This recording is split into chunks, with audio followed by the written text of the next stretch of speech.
taba-taba mo pa. Alam mo, kahit sinong lalaki, iiwanan ka talaga dahil dyan sa itsura mo. At anong tingin mo sa sarili mo? Diyosa ng kagandahan? Kahit ano pang itsura mo, kabit ka lang! Magsama kayong dalawa sa impyerno, mga demonyo! Dapat pala, binutasan ko yung mga palad mo para may proof ako na makita na malakas ang powers mo. Para makuha mo, bumango ka sa hukay. Powers pala hanap mo, no? May relasyon talaga kami. At proud ka ba? Ha? Yan ba, Rom? Ang pinagmamalaki mo?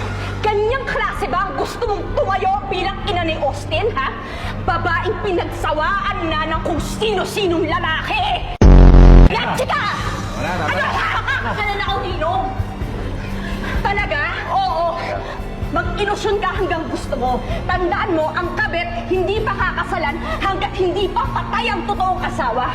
At kahit mamatay pa ako, nakadikit na sa balat mo, nakabit ka lang. Lahat na kukunin mo, unang naging akin. Para kang aso na nagsasaya sa mga buto na tinatira lang! Palis ka na. Well, okay then. Rome, remind lang kita, just in case magsawa ka kay Georgia, I'm still open. Anong sabi mo? Oh, I'm so sorry. My words got mixed up. What I meant to say was, kung magsawa na si Rome sa business niya at bumalik siya sa pagiging piloto, open pa rin ako. Tsaka, bakit naman magsasawa si Rome sa'yo? Ang ganda-ganda mo nga eh. Lalo na kapag hindi nakakunot ang noo mo. Kailan ba matatapos tong hearing na to para hindi ka napali sa iba dyan? At para matuloy na yung kasal natin? Georgia! Hay nako, sana nga matapos na to at magkaresulta dahil kawawa naman yung nagfi-feeling bride dyan na hanggang ngayon wala pang engagement ring sa daliri.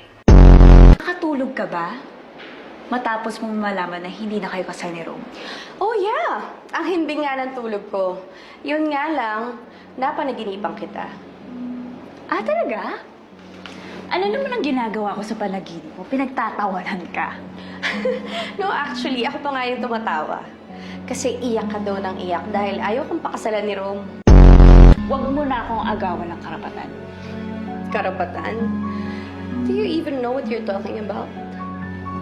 Ano bang karapatan ang meron ka? Hindi ka naman legal na asawa.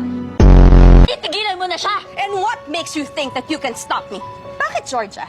Nagpapigil ka ba? Kahit alam mong kasal ako kay Rome nung inagaw mo siya sa akin. At bakit din ako titigil ngayon? Kung alam ko naman, wala akong pamilyang sinisira. Because you're not even married. You're not even his wife. At mukhang wala siyang balak pakasalan ka. Once a mistress, always a mistress. Sorry, Emma. Pero akin na si Angelo. Talaga? Saan? At hanggang ngayon, naghahabol. Woo! Iba ka! Ang ganda mo, no? Gandang-ganda ka sa sarili mo. Talaga? Maganda ako. May problema ka?